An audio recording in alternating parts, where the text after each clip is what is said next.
Hello, everybody. I'm going to talk about a couple books.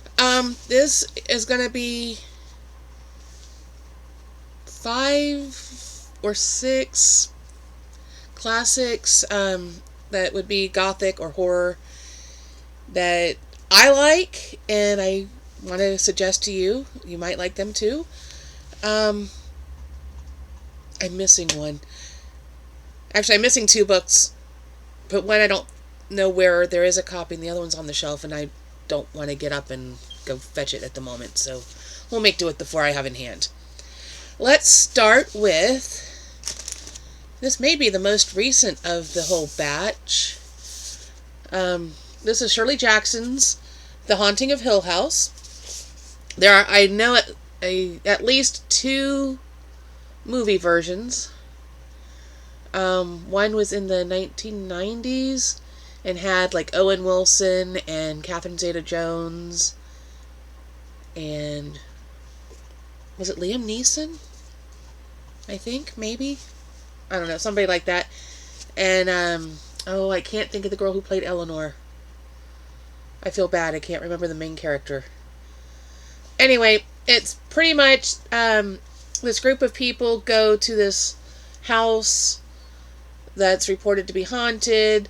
They're lured there under the guise of it's going to be like a study about insomnia, when really the professor is doing a study on fear. Yeah, it's really good.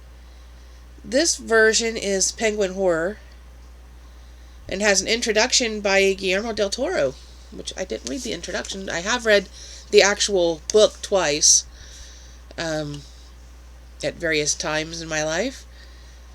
If you like a good haunted house story, I recommend this one.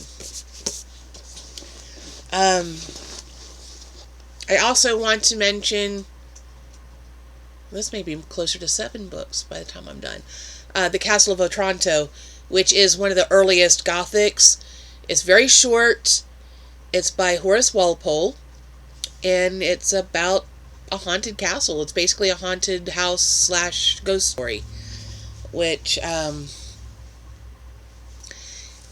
read it twice. I read it once in a European Gothic literature class when I was in Savannah going to school.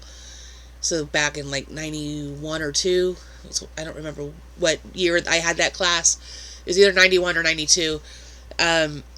At that point, I wasn't into it, but I did reread it, I don't know, a year or 2 ago for something else, and thought, hey, this isn't a bad story. So I think it's one of those that kind of, you have to be in the right frame of mind to read it. But it is a good story, definitely worth the read. And talking about the European literature class, we have Frankenstein, which is the first time I read Frankenstein was in that class. I have since read it a couple other times. I think I've read it 3 times. I'm going to reread it again this fall for a couple challenges. This is the Paper Mill Press edition. I love it. The image and everything on the front is all metallic, on kind of that almost suede feeling black. I guess it's a paper, but it almost feels like suede. It's very soft. Frankenstein is considered to be one of the first, if not the first, science fiction novels. It also falls under Gothic horror, written by Mary Shelley, who I believe was like 18 at the time, and it was in response to a challenge where it was Mary Shelley, Percy Shelley, Lord Byron, and I want to say John Polidori. Maybe, possibly. There's at least 4 well-known authors at Byron's castle in, was it in Italy? I think it was in Italy. It was a dark and stormy night kind of a deal, and they were sitting around trying to scare each other, and out of that came this contest where they were trying to see who could write the scariest story. Mary Shelley clearly won, and hers is the one that we know now out of that whole thing. There's a movie about it. I believe it's called Pandemonium, something like that, where it's about that night when they were writing these books. But in case you don't know, Frankenstein is about a man named Victor Frankenstein, who's a scientist, and he wants to create life. And so he takes parts of various corpses and uses electricity to reanimate them, and this creature comes to life. And he is called the creature throughout the book. He is not called Frankenstein. Frankenstein is the doctor, not the monster. Although I can't really say that. Frankenstein is the creature, not the doctor. No. Fuck. Let me get this right. Frankenstein is the doctor, not the creature. The doctor may be the monster, though. Because he is horrible to the creature. The creature just wants to be loved, and his creator treats him like crap. So Frankenstein is the doctor, not the creature. But maybe the monster. Have I got you confused yet? Yeah. For that same class, this was not required reading, but it became my favorite book of all time, and I read it probably 3 times during that class, just because I became obsessed with it. And I was also a big fan of the musical, and for some reason, I became completely obsessed with the book. I still am. I've read it, I think, 8 or 9 times. I'm getting ready to reread it this fall. It's a love story. If you love Beauty and the Beast, Phantom of the Opera is basically Beauty and the Beast. You've got this beautiful young opera singer. You've got the Phantom, who is a composer, who has a disfigured face, so he wears a mask, and he haunts the opera house and kind of takes the young opera singer under his wing and teaches her how to be great. And when they discover who he is, then all hell breaks loose. Yeah, absolutely my favorite book of all time. And I've read a lot of books. So that pretty much covers my European Gothic class. I mean, 3 books? 2 books that I actually read for the class, and one that I read during that time period and wrote papers about for the class, but didn't actually read as part of the curriculum. If that makes sense. I want to talk about, let's see, should we talk about vampires next? Yeah, let's talk about vampires next.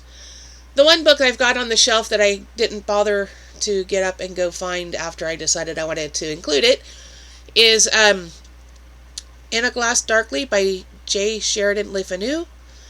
The most well-known work or piece, story, novella in that work is Carmilla. It was written pre-Dracula. It's considered a lesbian story. I don't know. I personally didn't pick up on that. I guess it is there a little bit. I don't think it's as in your face as people like to think it is. There is a relationship between 2 women, but I don't know that it actually gets sexual or anything. I don't know if it's ever more than really close friendship.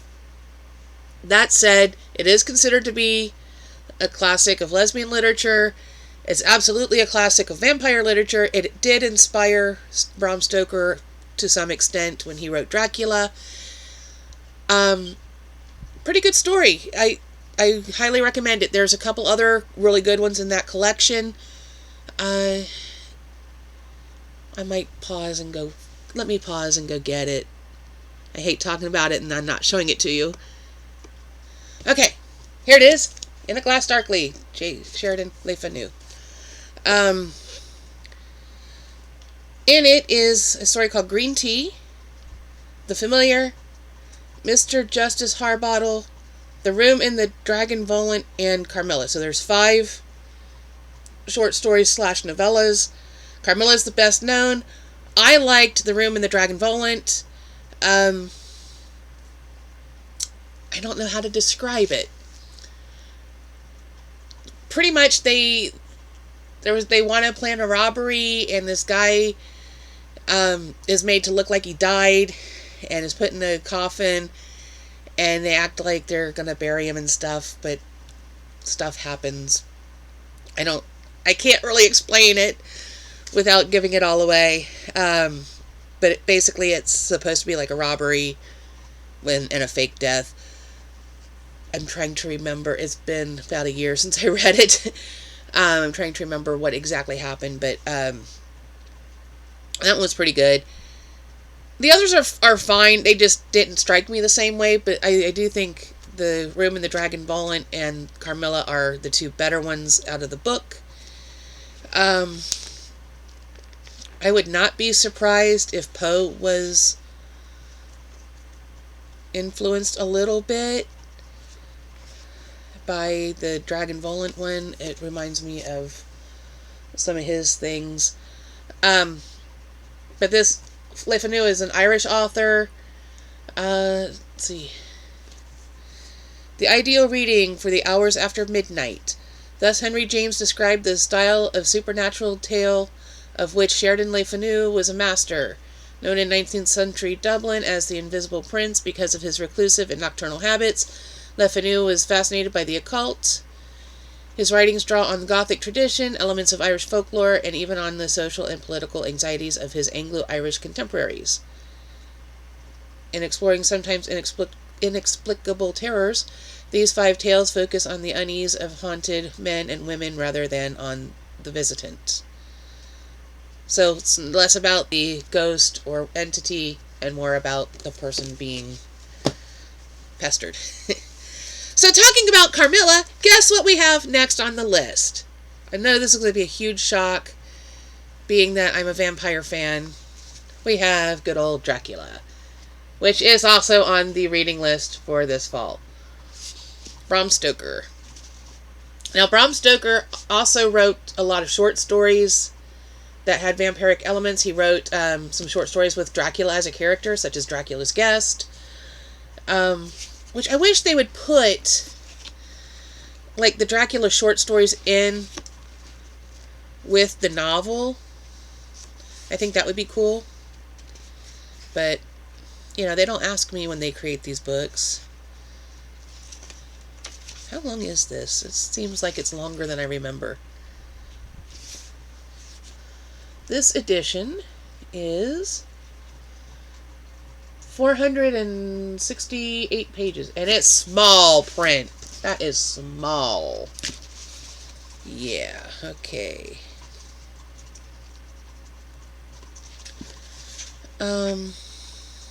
This is another Paper Mill Press edition.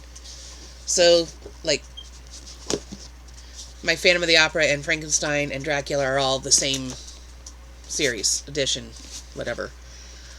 I like that they've got the little ribbon. If I can get it out of here. I got it tucked in so well I like the ribbon. I think that's such a nice detail. Again, it's all metallic. The black, it feels almost like suede. I don't know, it's a nice addition. Hopefully you're all familiar with Dracula. Jonathan Harker goes to Transylvania to meet with the Count because he wants to buy property in England. Harker is seduced by Dracula's wives. Dracula comes to England, tries to seduce Mina, who is Jonathan's fiancée, wife. Depends on the version you look at when you watch a movie. I believe she's just his fiancée in the book. It's been a little while since I've read it. I have read it a couple times. It's an epistolary novel, so it's like diary entries and letters for the most part. There is some regular writing, but most of it is told through letters and diary entries. They call in the help of Van Helsing to kind of deal with the situation because they can't figure out what's going on. Just a whole bunch of tropes that came from this. The whole vampires can transform into bats or wolves or mist. came from Dracula. Um, the having to bite, I think three times? That trope came from Dracula. Um, one interpretation is that it's actually about syphilis and how people waste away from the disease, which is kind of an interesting take on it. But yeah, Dracula set up the tropes for what became the vampire phenomenon that we know. And then you had people like Anne Rice come along and make some tweaks to it. And then there's I can't even go there, can I? Then there are the monstrosities that Stephanie Meyer calls vampires. They're not real vampires. Vampires don't sparkle. There's no such thing as a vegetarian vampire, okay? The whole act of having to drink blood to survive means there are no such thing as a vegetarian vampire, even though she calls them vegetarians because they eat animals and not people. I call bullshit on that, quite honestly. I just... There's too much stuff that she did trying to change the vampires. No, you can't. There are centuries of established lore. You can make minor tweaks. Like, okay, Anne Rice interview with a vampire. Louis says he likes crucifixes. He thinks they're beautiful and they don't scare him. Okay, great. Religious symbology does not affect the vampire. However, there's still the whole sacred ground thing. So, but just showing an image isn't enough. It has to be more than that. So it's rooted in the centuries of lore, but tweaked a hair. And then Stephanie Meyer comes in with this Twilight nonsense and just says, screw it, I'm going to create my own thing. Well, create your own thing, but don't call it vampires. Because vampires have an established lore. Okay, stepping off my soapbox. I could go on forever on that because it just pisses me off so bad. Anyway, I've got stories. Anyway, we are down to my last one, and I thought I had a copy of it, but I can't seem to lay my hands on it off the bat. And that would be The Strange Case of Dr. Jekyll and Mr. Hyde by Robert Louis Stevenson. I can hold up Treasure Island. I just read that again.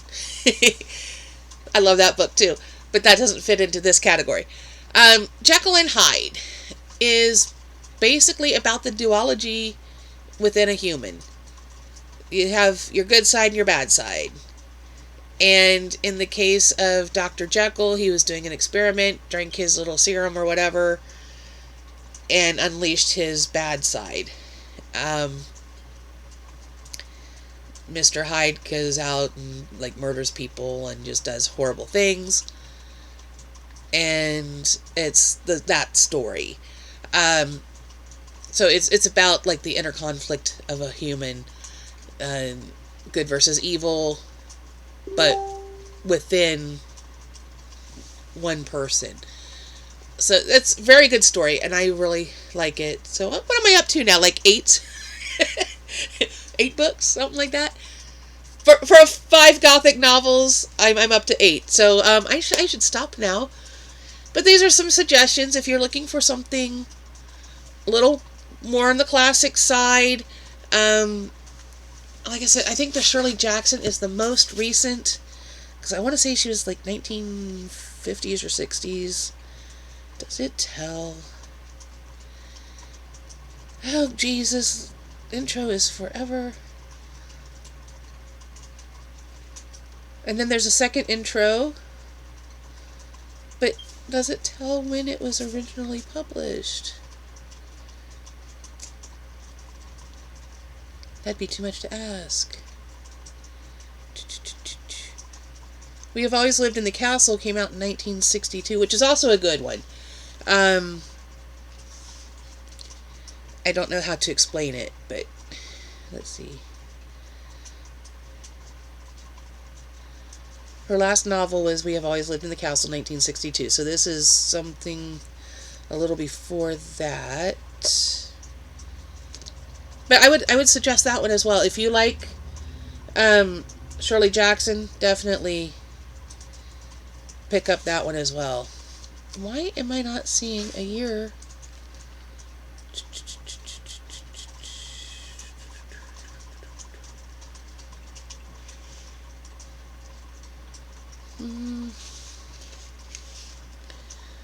Well, obviously, it's in the 1900s, so more recent than everything else, which was in the 1800s or earlier. Castle of Otranto was earlier, I think, but I don't know how much earlier. Frankenstein, Phantom, Dracula, Life Anew, and the Stevenson are all in the 1800s, I believe.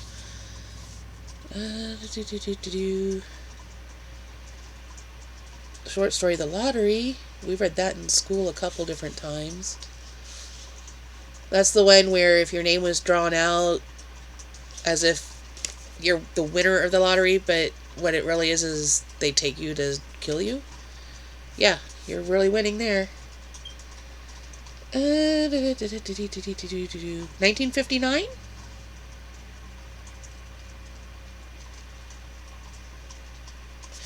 That sounds about right. 1959 for this one. We'll go with that. That's the closest thing to it actually saying it was published in this year.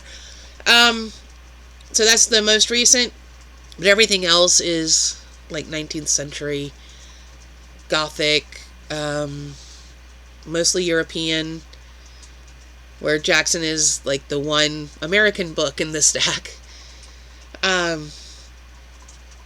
But yeah, there's just some suggestions if you're interested in reading for the spooky season.